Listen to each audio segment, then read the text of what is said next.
We've really been waiting all year for a league winner off the waiver wire. Obviously, we have Kamani Vidal, we have Jackson Dart, both of who were very highly recommended by yours truly. We have another Los Angeles Charger, Oronde Gadsden II, son of an NFL player. His dad played for the Miami Dolphins. What you are looking at are the most fantasy points ever scored by a rookie tight end. Of course, you've got guys who I've literally never heard of, Jackie Smith, Bob Tucker. These guys are way before my time, but these are the greatest ever rookie tight end fantasy football games. Oronde Gadsden against the Colts last week generated 164 yards and a touchdown. He ran 77% of the routes on the team, 29 fantasy points, is truly legendary stuff. I'm not going to bore you guys too much with Gadsden because I've told you time and time again, you have to add him. He was a tight end in name only at Syracuse, a truly phenomenal player. Oronde Gadsden, I expect him to probably be the third highest fantasy scoring pass catcher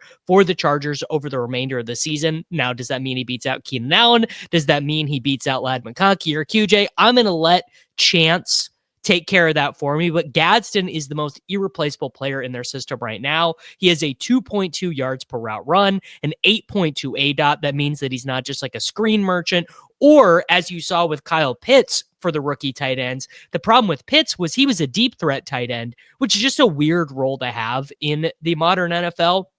He has locked in usage as the receiving tight end for a team that is second in the NFL behind only the Kansas City Chiefs in terms of pass rate over expectation.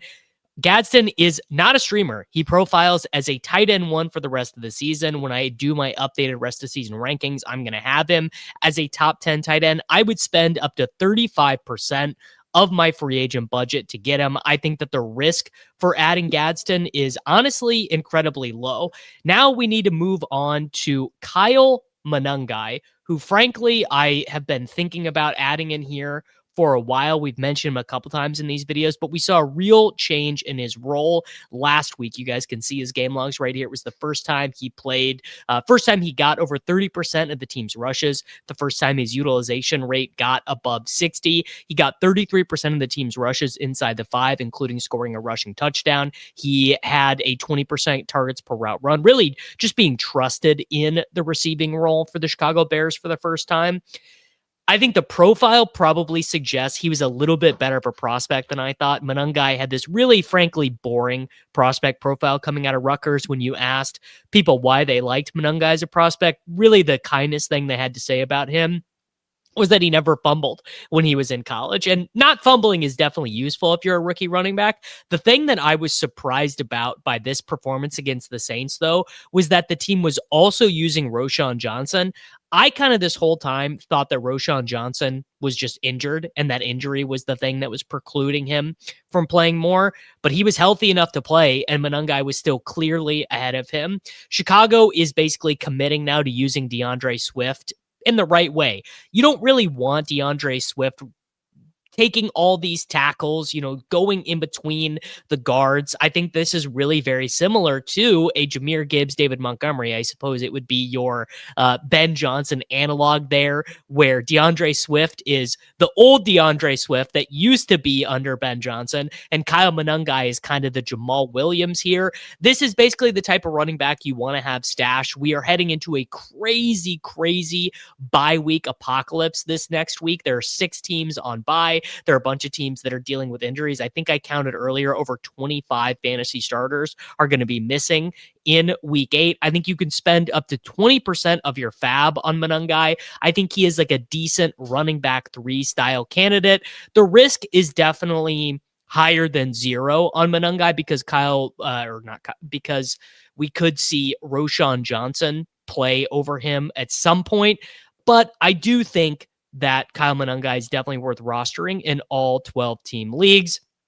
Next up, a guy I really didn't think we would be discussing again this year, but we have to mention Joe Flacco. We also need to be talking about Andy Dalton and JJ McCarthy in terms of our fill-in quarterbacks. The 2 games that Joe Flacco has had for the Bengals, he has attempted 47 and 45 throws. He had 342 and 3 against Pittsburgh. Now, is he always going to be that successful? Of course not, but it's all volume driven. The Cincinnati Bengals are not going to run the ball. We know beyond a shadow of a doubt that Cincinnati is going to have basically top 5 to 8 pass volume in a given week. The upcoming schedule is favorable. He gets to play the New York Jets, his old team, in week 8. He also has this little known advantage. He gets to throw to Jamar Chase. Joe Flacco could be having the worst game of his life, but it wouldn't matter because as long as he's able to put the ball like somewhere in the vicinity of Jamar Chase, he has a chance to have a sustainable fantasy game. There are a lot of quarterbacks missing due to bye weeks and due to injuries. Some people had Justin Fields. Justin Fields has been benched. I'll give you a little bit of a bonus one here as well. Superflex leagues, you need to be adding Tyrod Taylor, Andy Dalton. And how about really deep Superflex leagues? I'll give you a huge bonus here. Brady Cook from the University of Missouri is currently the quarterback 3 on the Jets. I think that we are going to see Brady Cook play. So if you're in a really deep fantasy format, Brady Cook. But Flacco would be my top streamer. I would do him over Michael Penix Jr. I would do him over JJ McCarthy. I would do him over Max Brosner, who might start for the Minnesota Vikings. Now, I don't think you need to go any higher than like 5% on Flacco to get him as your streamer, but I do like him as a streamer this week.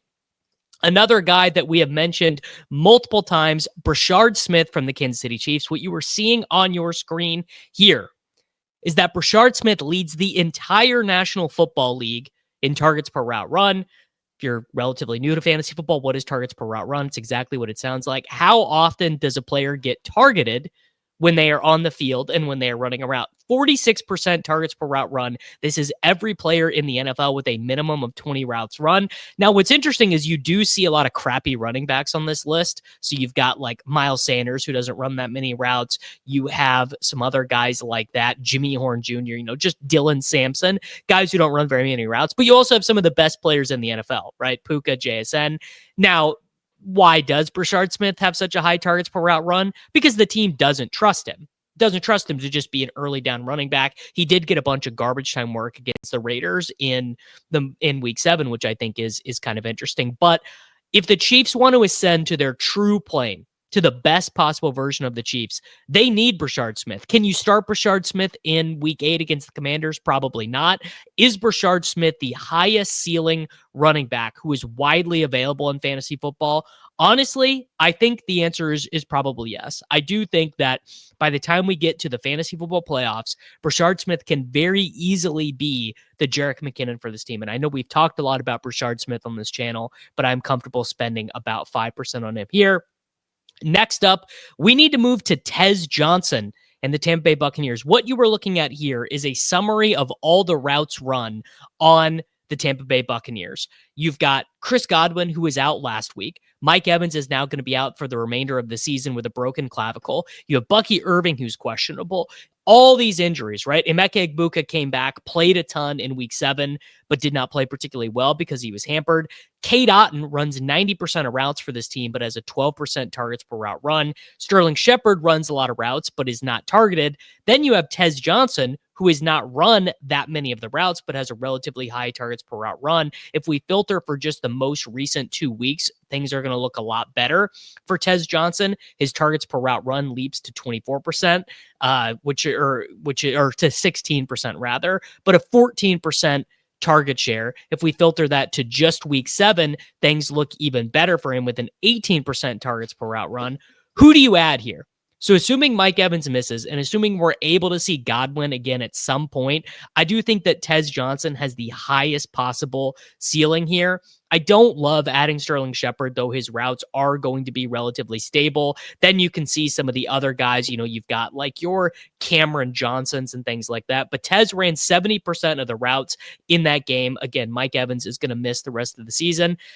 Should you go nuts for any of these guys? I mean, you can add Cade Otton if you want. I know that he's out there in a decent number of leagues, but I would rank the Buccaneers pass catchers in this order. I'd rank them Tez Johnson first, then Cade Otton, then Sterling Shepard. I probably would not be bidding on Cameron Johnson or Ryan Miller in any of my leagues. At the tight end position, if you're not able to get Oronde Gadsden, Theo Johnson. Look at his mock draftable. I mean, this is some of the most absurd stuff of all time. 92nd percentile height, 87th percentile short shuttle, 93% broad jump, 96th percentile vertical jump. This is one of the most athletic tight ends in the NFL. He is playing in every down, almost every route role for the 2025 New York Giants. He leads the 2025 New York Giants in touchdowns. He has got 33 targets, which is almost, well, it's second on the team in active players, more targets than Scadaboo, way more targets than any of the wide receivers. I really like Theo Johnson because I really believe in Jackson Dart. I think that Jackson Dart is either an average or going to be an above average quarterback. I think he has the physical tools. I think his decision making seems way better than a lot of people thought it was going to be coming into the season.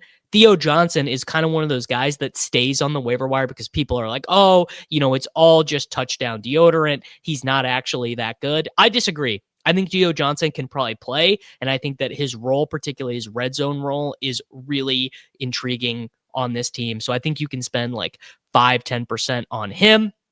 Then we have, I think, what is going to be a relatively sneaky ad. My guy, Devin Neal. Kendre Miller is going to be out for the rest of the year with a torn ACL. So the Saints backfield is now Alvin Kamara, Devin Neal, and Taysom Hill, which, by the way, you should definitely be adding Taysom Hill in any league where you can kind of afford a stash. A lot of ways for him to get there. Top comps for Devin Neal coming out of the University of Kansas: Tyler Algier, Zach Moss, Wayne Gallman, Jamal Williams, Tank Bigsby. A lot of guys who found roles despite not being particularly acclaimed prospects, which I really like. And just look how insanely productive Devin Neal was at the University of Kansas. Handled an 80% dominator rating, was also really involved as a receiver, which is something that I always like. Handled 45% of his team's touchdowns, 33% of his team's total touches, generated over 200 yards receiving in back-to-back seasons, had 3 1,000-yard rushing seasons at like a relatively smaller school. I think Devin Neal is a very sneaky ad. I don't think your league mates are going to be, all that hip to adding him.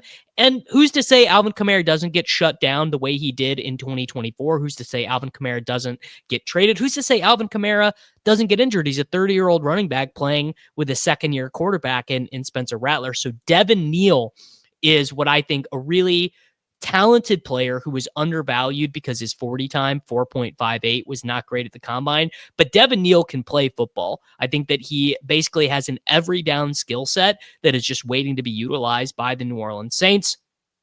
Quick summary: Oronde Gadsden, I think you can spend 30% or more of your FAAB on. Kyle Monangai is a 20%er. Flacco is my top streaming quarterback. Would spend 5% on him, followed by Andy Dalton, Michael Penix Jr., and don't forget about the Jets quarterbacks in Superflex, and J.J. McCarthy, by the way, coming back from injury in Superflex as well. Tez Johnson is my top Buccaneers ad, followed by Cade Otton. Theo Johnson is my top tight end ad that is not named Oronde Gadsden. Brashard Smith is an awesome stash. I'm spending 5 to 10% on him. And then Devin Neal.